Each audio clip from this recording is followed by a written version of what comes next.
మహర్షి అగస్త్యుడు లోపాముద్రకి మాల్యవత్ పర్వతాన్ని దర్శింపజేశాడు.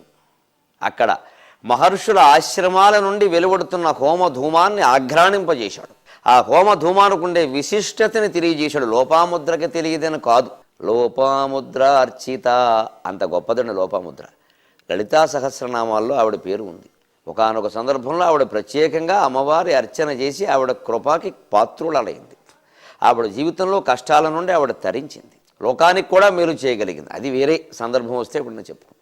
అందుకని లోపాముద్ర అర్చిత అనేది అమ్మవారు ప్రీతిపాత్రంగా ధరించినటువంటి ఒక నామం. నామపారాయణ ప్రియ అంటారే, ఆ నామపారాయణం అంతా ఆవిడకి ఎందుకు ఇష్టము అంటే ఆవిడ భక్తుల కథలన్నీ అందులో ఉన్నాయి. ఆవిడ కథ కాదు, ఆవిడ భక్తుల కథలు.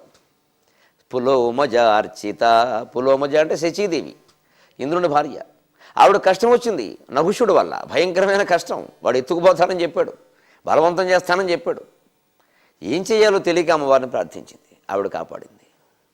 అలాగే లోపాముద్ర అర్చిత, అటువంటి లోపాముద్రకి హోమధూమాల విలువ తెలియదా? అగస్త్యుడు ఈ మాట అనడం, తెనాలి రామలింగడు మనకి చెప్పడం ఎందుకంటే మనకి తెలియజేయడానికి, ఆవిడకి తెలియదని కాదు. అటువంటి చోట ప్రవేశించారు. మరి అక్కడికి వెళ్ళాక ఆవిడకి అనుమానం వస్తుంది, స్వామి ఇంతకీ ఎవరి ఆశ్రమం అది? ఓ లలితాంగి ఇందు సుఖముండు. ఆ పద్యం మొదలు పెట్టడం చూడండి. భార్యతో మాట్లాడితే ఇలా మాట్లాడాలి, భర్తతో మాట్లాడితే ఇలా మాట్లాడాలి. ముందు వాళ్ళ శరీరానికో మనస్సుకో సంబంధించిన ఒక ప్రశంస చేసి మొదలు పెట్టాలి మాట. ఏవ్ అండం కాదు, ఏదో మోగాన్ని పిలిచినట్టు. ఉషేవ్ ఏమిటో ఆ పిలుపు విచిత్రం. పడుతున్నారు కాబట్టి సరిపోయింది. ఇప్పుడు ఉషేవ్ ఏమిటండి? ఎందుకంటే పేరెట్టి పిలవడమో చాలా, పేరెట్టకూడదట. ఎవరన్నారు? ఎందుకు పేరెట్టకూడదు అనేది ఎందుకు వచ్చింది తెలిసిన అండి? పూర్వం రామ సుబ్బమ్మ, నాగమ్మ, దుర్గమ్మ అని అమ్మ చివర ఉండేలా పెట్టేవారు పేర్లు ఖచ్చితంగా. అందుకని అమ్మ అనే మాట మరి భర్త నోటమ్మటి వస్తే ఎలాగా? అందుకని అది పేరు పెట్టకూడదని ఏదో పిలిచేవారు. ఇక అదో పెద్ద సంప్రదాయం అయిపోయి అసలు ఆ పిలుపు ఎంత చికాగ్గా ఒసేవు. ఆవిడ ఎప్పుడైనా ఒరే అంటే ఒళ్ళు మండిపోతుంది మనకి. ఒసేవా తక్షణం మార్చుకోవాలండి. మొహమాటం ఏం లేదు నాకు చెప్పడానికి. పెద్దలకి నమస్కారం చేసి చెబుతున్నా, ఆ పిలుపు మార్చుకోండి. మర్యాద అయిన విధానమే కాదు అది. పేరెట్టి పిలవండి, ఏమో ఏనం లేకపోతే ఎందుకంటే ఉషేవి ఏమిటండి? అది పిలిచే విధానం. ఓ లలితాంగి, అంత అందమైన మాట వాడాడు. ఓ లలితాంగి ఇందు సుఖముండు, ఇందు సుఖముండు మృకండు మృకండు కణాదగాధివాతూల ముఖాతిరిక్త చరితుండు, మృకండు కణాదగాధివాతూల ముఖాతిరిక్త చరితుండు మతంగ మహాతపస్వి ఓ లలితాంగి ఇందు సుఖముండు, మృకండు కణాదగాధివాతూల ముఖాతిరిక్త చరితుండు మతంగ మహాతపస్వి నిష్కాలగలుండు నిర్యుమతి గాత్రుడు నిర్నిటలేక్షనుండు నిర్వ్యాళ విభూషణుండు నగు అంబరకేశుడనంగ పెంపునన్.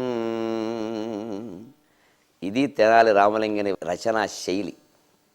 రచనా కళ అంటారండి దీన్ని. కవిత్వంలో వస్తు కళ, భావకళ, రచనా కళ అని 3 కళలు ఉంటాయి. కళ అంటే ఇదండి. రచనా కళ అంటే చెక్కడం. రామకృష్ణుడికి నేర్పు ఎంత ఉందో ఓర్పు కూడా అంత ఉందండి. తెలిచేద్దామని చూడ పద్యం. మతంగ మహాతపస్వి. ఎవరండి మతంగ మహర్షి? ఎంత గొప్పవాడో తెలుసు. ఆయన కొద్ది క్షణాల్లో చెప్పుకుంటాం ఆయన గొప్పతనం గురించి. అపూర్వమైన శ్లోకం ఉంది అమ్మవారికి ఈయనకి ఉండే అనుబంధాన్ని గుర్తు చేస్తూ. అటువంటి వాడి మతంగ మహాతపస్వి. అగస్త్యుడు స్వయంగా దేవీ ఉపాసకుడు. మరొక దేవీ ఉపాసకుని గురించి చెప్పేటప్పుడు ఎంత అందంగా చెబుతాడండి. ఓ లలితాంగి ఇందు సుఖముండు, మృకండు కణాదగాధివాతూల ముఖాతిరిక్త చరితుండు మతంగ మహాతపస్వి నిష్కాలగలుండు నిర్యువతి గాత్రుడు నిర్నిటలేక్షనుండు నిర్వ్యాళ విభూషణుండు నగు అంబరకేశుడనంగ పెంపునన్. ఓ లలితాంగి ఇందు సుఖముండు. ఓ లలితాంగి, లలితమైన అవయవములు కలిగిన దానా. ఎంత లావుగా ఉన్నా సరే భార్యను ఎలా అనండి, సంతోషిస్తారు, ఇంకాస్త లావు అవుతారు. మీ కొంప ఏం పోయింది, మీ సొమ్ము ఏం పోయింది, అదే మాట మీద అంటుంటే వాళ్ళకి బాధగా ఉండదు. లలితాంగి అనండి, వాళ్ళు గ్రహించుకుంటారు. నన్ను ఆక్షేపించక్కర్లేదంటారు వెంటనే. వాళ్ళు జాగ్రత్త ఏదో వాళ్ళు పడతారు. మార్నింగ్ వాక్కో, ఈవినింగ్ టాకో, మనకెందుకే గొడవ. ఇలా అంటే సరిపోలా. అందుకని పరిగెట్టుకుని పెద్ది పొట్లని వెనకో కవి ఉండేవాడు. ఆయన అన్నం తింటున్నట్ట, భార్య వడ్డిస్తోంది. సంస్కృతంలో మంచి ఆశువుగా శ్లోకాలు అవి చెబుతాడు ఈయన. ఊళ్ళో వాళ్ళు అందరి మీద చెబుతారు శ్లోకాలు, నా మీద ఎప్పుడైనా చెప్పారా అందుట. ఏం చెప్పమంటావు అన్నాడు ఈయన. అని ఒకసారి చూశాడు. సరే వడ్డించేటప్పుడు అదొక కోణం ఉంది కదా, ఆయన చాలా చూశాడు సరదాగా. చూసి వెంటనే ఆయన తింత్రిని ఇదళ విశాలలోచన నింబ పల్లవ సమాన కుంతల మెరు మందర సమాన మధ్యమ పెద్ది బొట్లు గృహిణి విరాజతే. కవేనండి, పరమవంకర. తిరుపతి వెంకటకవులు చెప్తారే, కవి అంటేట కొంటెలలో ఉన్న కొంటెయును కావలే. గంభీరమైన వ్యక్తుల్లో గంభీరంగా ఉండాలట కవి అంటే. వంకర మనుషుల్లో పరమ వంకర వాళ్ళలో ఉండాలట. అవధానం చేస్తే అలవాటు అవుతుంది. మేము గంభీరంగా నిషిద్ధాక్షర పద్యం చెబుతాం, అంతకంటే చమత్కారంగా సమస్య పూర్తి చేస్తాం, అంతకంటే చిత్రంగా దత్తపతి నడిపిస్తాం. మధ్యలో ఏదో అప్రస్తుతం ప్రశ్న వేస్తాడు, పరమ వంకరగా జవాబిస్తాం. పగలు దెయ్యాలు రాత్రి తిరుగుతాయండి, పగలు ఎందుకు తిరగమంటే అని అడిగాడు. పగలు మనం తిరుగుతున్నాగా, మనకి భయపడి రాత్రి తిరుగుతాయన్నాను. అంటే మనం దెయ్యం కంటే భయంకరంగా ఉన్నాం అనమాట. అంతే. మళ్ళీ వెంటనే నిషిద్ధాక్షర పద్యంలోకి వెళ్ళిపోతాం, సమస్య పద్యంలోకి వెళ్ళిపోతాం. అది గంభీరమైన పూరణ, ఇది సరసమైన హాస్యం. ఈ రెండు జీవితంలో ఉంటాయి. సూర్యుడు ఎంత ముఖ్యమో చంద్రుడు అంతే ముఖ్యం, ప్రపంచానికైనా జీవితానికైనా. భార్య చెప్పమంది కదా, ఏం చెప్పమంటావు అని వెంటనే అందుకున్నట్ట. తింత్రిని దళ్ళ విశాలలోచన అంటే చింతాకులంత విశాలంగా ఉన్నాయి నీ కళ్ళు అన్నట్ట. అందుొక్క చింతాకులు విశాలంగా ఉంటాయా? ఇంత ఉంటాయి అంటే చిన్న కళ్ళు. ఇంకేమన్నా మరి జపాన్ వాళ్ళ కళ్ళు అలా ఉంటాయండి. జపాన్ అమ్మాయిలు, మన అమ్మాయిలు అలా ఉండవు. తమరపూలు పద్మపత్రాయతాక్షి. మన దేవతలైనా అంతే, మన అమ్మాయిలైనా అంతే. అందుకే తిలక్కంతటి వాడు ఏమన్నాడు, నా అక్షరాలు వెన్నెల్లో ఆడుకునే అందమైన ఆడపిల్లలు అన్నాడు. అందుకని క్రికెట్ ఆడేటువంటి యువకులు అనలేదు. క్రికెట్ ఆడే యువకులు మట్టి కొట్టుకుపోయి ఉంటారు, అందంగా ఉండరు. వెన్నెల్లో ఆడుకునే అందమైన ఆడపిల్లలు అన్నాడు ఆయన. వెన్నెలే ఉండాలి, ఆడపిల్లలే ఉండాలి, అందంగా ఉండాలి, ఒక వయస్సులో ఉండాలి, ఆడుకోవాలి, ఇవన్నీ ఉండాలి, అందమైన ఆడపిల్లలు అన్నాడు ఆయన. కవిత్వం అటువంటిదండి. అంత అందంగా ఏం చెప్పాడు వెటకారంగా, చింతాకులంత విశాలమైన కళ్ళు కలిగిందానా? పోనీ రెండోది ఏమైనా అందంగా ఉందా? నింబ పల్లవ సమాన కుంతల వేప చిగుళ్ళలా ఎలా ప్రకాశిస్తుందో నీ జుట్టు అంటే మొత్తం ముగ్గుబొట్టు అయిపోయింది అనమాట తెల్లగా. వేప చిగుళ్ళు ఎలా ఉంటాయంటే తెల్లగా ఉంటాయి. ఉగాదికి తెస్తాంగా వేప చిగుళ్ళుట. ఆవిడ దుంపదగా ఏం కవిత్వం! నింబ పల్లవ సమాన కుంతల. అయ్యి బాబోయ్ బాబు అండి. ఇంక అక్కడి నుంచి ఆవిడ కొంచెం ఇలా లేచింది. అంటే మేరు మందర సమాన మధ్యమ అన్నాడు. ఆ అందమే చెప్పాలి. మేరు పర్వతం మందర పర్వతం సరిపోవన్నట్ట. లలితాంగి అని అగస్త్యుడు అనడానికేను మేరు పర్వతం మందర పర్వతం అంత నడుమా అంటే ఎంత ఒళ్ళు మండిపోతుంది ఆవిడ. తెలివైన ఇల్లాలు. పోన్లేండి, ఎలాగైతే ఓ పద్యం చెప్పారు నా మీద, అంతే చాలు, మంచో చెడ్డో, ఇన్నాళ్ళకి కవి గారికి అనుగ్రహం కలిగి అని ఊరుకుందండి. కానీ లోపల వెయిటింగ్ ఫర్ ఎ ఛాన్స్. అది తెలివి. ఇంతటితో వదిలిపెట్టాడండి. ఘట్టం ఇంతటితో వదిలిపెడితే భారతీయ ధర్మ సంస్కారం లోపిస్తుందమ్మా.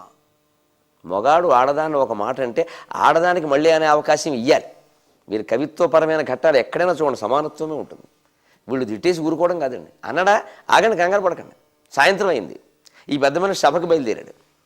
సరే, సభకు బయలుదేరే ముందు మగాళ్ళు ఆడవాళ్ళు ఎవరైనా మన అద్దం ముందు నిలబడి కాస్త ఏదో షోకు దిద్దుకుంటారు కదా. నెత్తి మీద బొత్తుగా 4 వెంట్రుకలు లేని నాలాంటి వాడైనా సరే కాస్త ఏదో ఇలా అని కాస్త ఏదో ఉన్నబొట్టే కొంచెం దిద్ది ఏదో చేస్తాం, హడావుడు చేస్తాం కదా. కణాదుడు ఎంత గొప్ప మనిషోనండి. కణాన్ అత్తీతి కణాదహ అంటారు. అంటే ఆయన ఎంతసేపు ఈ అణువుల మీద పరిశోధన చేశాట, అణు విజ్ఞానం. వాళ్ళ అమ్మ అందుట, వీడు అసలు అణువులే తిని బతుకుతాడరా, వీడికి అణువులు తప్పితే ఇంకేం అక్కర్లేదు, ఎంతసేపు ఆ అణువుల పరిశోధన నుంచి బయటికి రాడు, అన్నం కూడా తిండ వీడు, అందుకని ఈ అణువులే తిని బతుకుతాడరా అని కణాన్ అత్తి కణాదాన్ని పేరెట్టేశారండి. అంత పరిశోధన చేశాడు ఆ మహర్షి అణువుల మీద. కానీ ఆశ్చర్యం అండి భారతీయ శాస్త్రవేత్తలకి, ఇతర శాస్త్రవేత్తలకి. శాస్త్రీయ విజ్ఞాన విషయంలో భారతదేశం అభివృద్ధి చెందలేదు. ఎంతసేపు ఈ పద్యాలు రాసుకుంటూ కూర్చున్నారు, కవిత్వాలను సంగీతాలు వీణ వాయించుకుంటూను. శాస్త్రీయ విజ్ఞానం అంతా అమెరికాలో ఉంది, రష్యాలో ఉంది, జపాన్లో ఉంది, జర్మనీలో ఉంది అంటారు. ఒట్టిది. సరిగ్గా గమనించండి. ఇక్కడ శాస్త్రీయ విజ్ఞానం ఒక పరిమితి మేరకే అభివృద్ధి చెందుతుంది, అంతే. ఈ దేశం లక్షణం, అది భగవంతుడు నిర్దేశించిన విధానం.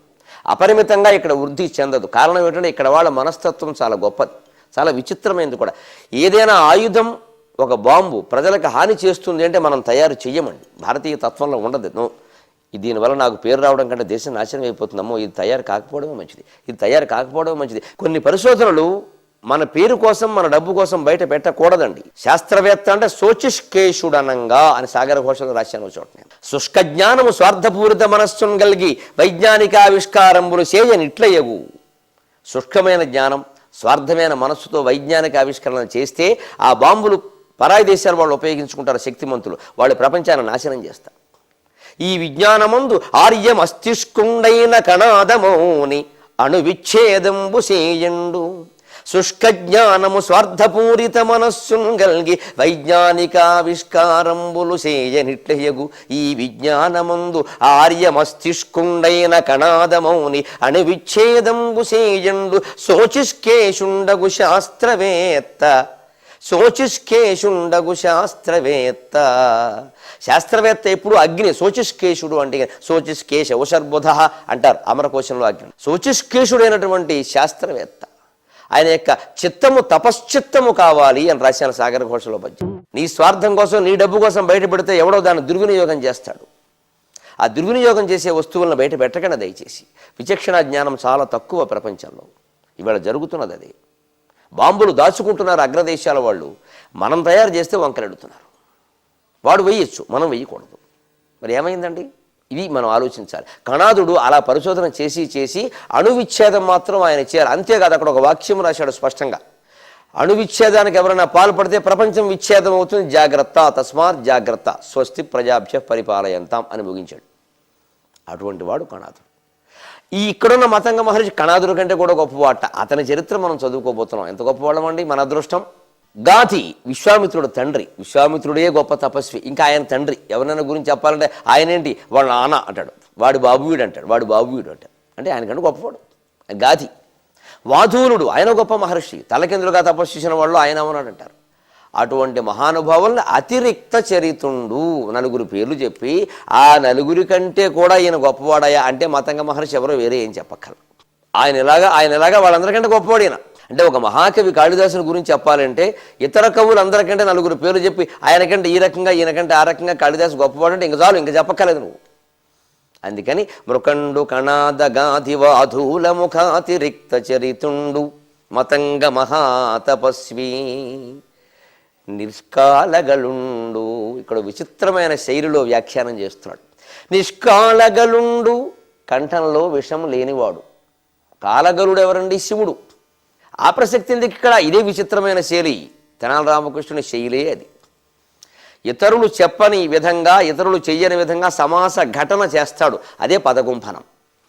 ఈయన పదములు ఎలా ఉంటాయి అంటే గుంభనంగా ఏదో రహస్యంగా అంటారే, లోతుకు వెళ్ళే వరకు విషయాలు అర్థం కావండి. ఆ పదగుంభనమే అలా ఉంటుంది. అదే పాండురంగ విభుని పదగుంభనము అంటే.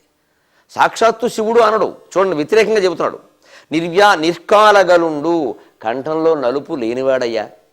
కంఠంలో నలుపు లేకపోయినా శివుడే అని చెప్పడం అనమాట. ఇంకా నిర్యువతి గాత్రుడు, శరీరంలో సగం అర్ధాంగికి ఇవ్వనివాడయ్యా.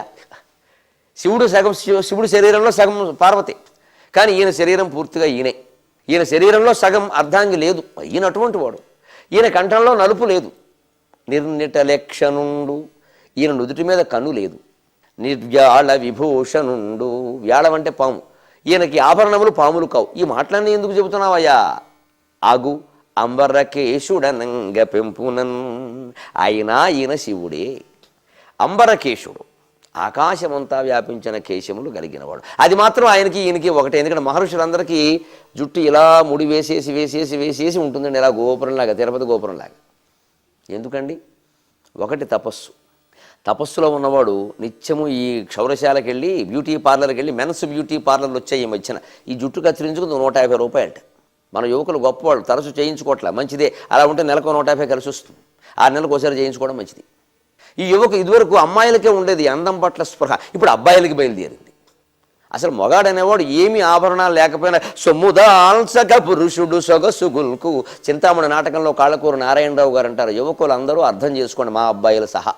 సొమ్ముదాల్సక పురుషుడు సొగసుగుల్కు, ఏమీ లేకపోయినా మనిషి అండి మగాడు అలా కనీసం 5.5 ఉండి 6 అడుగులు ఉంటే మంచిది, పర్వాలేదు. మనం లేం కదా, అందుకని మనం చెప్పలేం. ఉండి అలా ఉంటే చాలు, ఇంకేం అక్కర్లేదండి. స్త్రీ అలా కాదుట.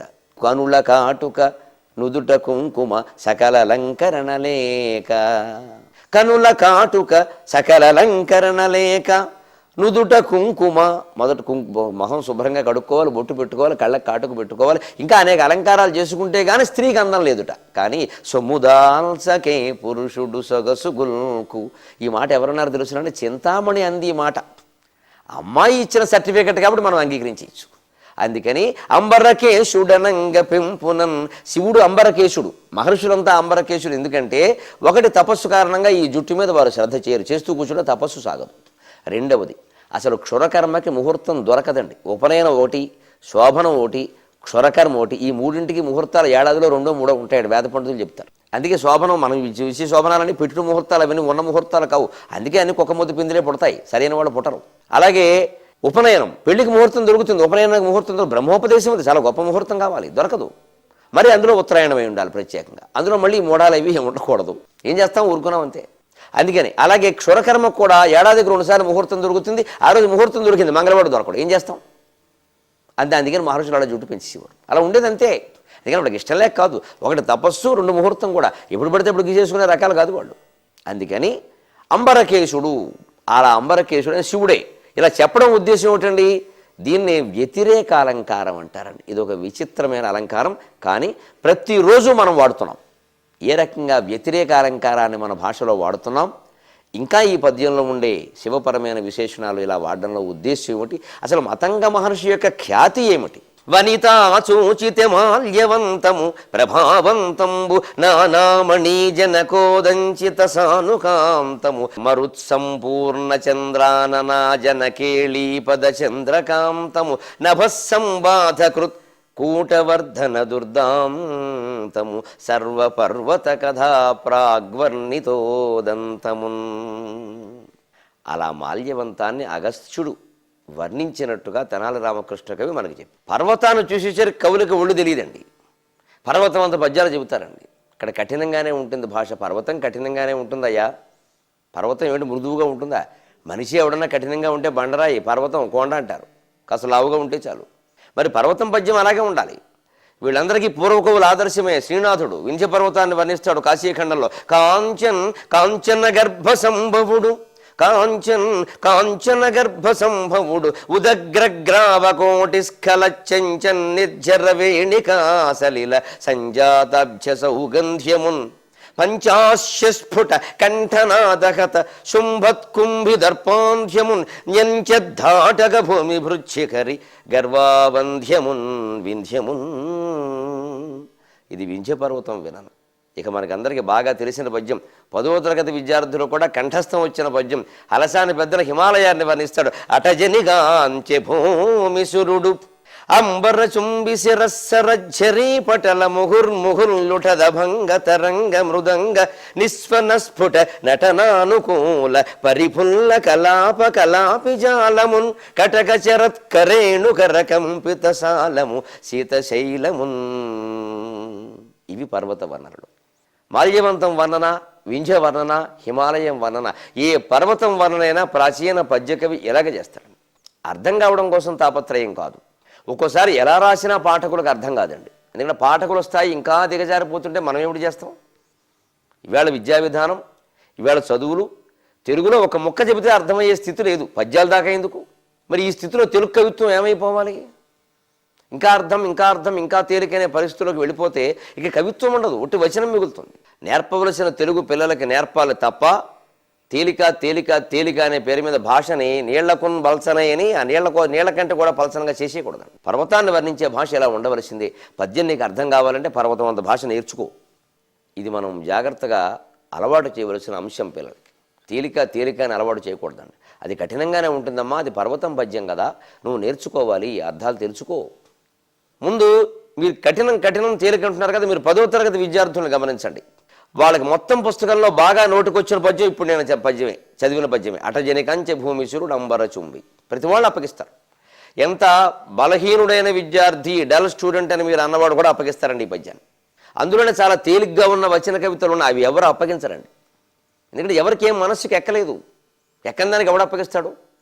ఇది ఎక్కింది ఏమిటి, పెద్దను ఎక్కించగలిగాడు. అందులో ఉండే భాష అభంగ తరంగ మృదంగ అని అలాగా బిందుపూర్వక గకారాలు వరుసగా వచ్చేసరికి పిల్లవాడికి చదివితే ఇలాంటి పద్యం చదవాలరా. 10వ తరగతి కాదు, ఇంటర్మీడియట్ అయి డిగ్రీ ఫైనల్ ఇయర్ చివరి సంవత్సరంలో ఉన్న విద్యార్థులు కూడా నీకు వచ్చిన తెలుగు పద్యం చెప్పమంటే ఇవాళ అటజనికంచె భూమిసురుడు చెబుతున్నారు. పాఠశాల పుస్తకాల నిర్ణయాలు చేసేవాళ్ళకి నమస్కారం. ఆలోచించండి, ఏ పద్యాలు పిల్లలకి ఇష్టమో, ఏ పద్యాలు పిల్లలకి కష్టమో. కష్టం అని తీసేయకండి, పెట్టండి ఇలాంటి వాటిని. పద్యకావ్యాల్లోంచి మంచి పద్యాలు పెడితే ఈ మధురమైన భావాలు వస్తాయి, ఆ మధురమైన సంస్కారం వస్తుంది, దేశం బాగుపడుతుంది, జాతి బాగుపడుతుంది, ముందు దేహం బాగుంటుంది. అటువంటి పర్వతాన్ని దర్శించాడు అగస్త్యుడు. దర్శింపజేశాడు లోపాముద్రకి. ఈ ఇరువురు దర్శించిన పర్వతాన్ని మనకి దర్శింపజేశాడు తెనాలి రామకృష్ణ. దర్శించి కాస్త ముందు గడుతున్నారు. వెడుతుంటే లోపాముద్రకి చూపించిన దృశ్యాలు చూడండి. అక్కడక్కడ తోచే రమణీయ దృశ్యాలని భార్య భర్తకి లేదా భర్త భార్యకి చూపించాలి ప్రయాణంలో. లేకపోతే వీరిద్దరూ కలిసి ప్రయాణం చేయడం ఎందుకంటే భూత ప్రేతాలాగా ఒకవైపు భూతం ఒకవైపు ప్రేతం వెళ్ళిపోతే ఇంకేమిటి, దెయ్యంలా ఉంటుంది ఆ యాత్ర. చూపించాలి విశేషాలు వచ్చినప్పుడు. విశేషం కాకపోయినా మామూలు విషయమే అయినా చూడు ఎలా ఉందో అంటే వాళ్ళు చూస్తారు. చూపించడం ఆనందం. భర్త చూపిస్తున్నాడు, ఇంత సమయం ఎప్పుడూ దొరకని మనిషి నాకు దొరికి రాళ్ళు గొట్టలు చెట్లు పొట్టలు అన్నీ చూపిస్తున్నాడు, చాలు, ఇదే చాలు. అందుకని ఆయన ఏం చూపించాడో తెలుసునా అండి, ఆ దృశ్యం చూడ, ఆ చెట్టు మీద చిలక ఆ కోకిలని ఏదో అడుగుతూ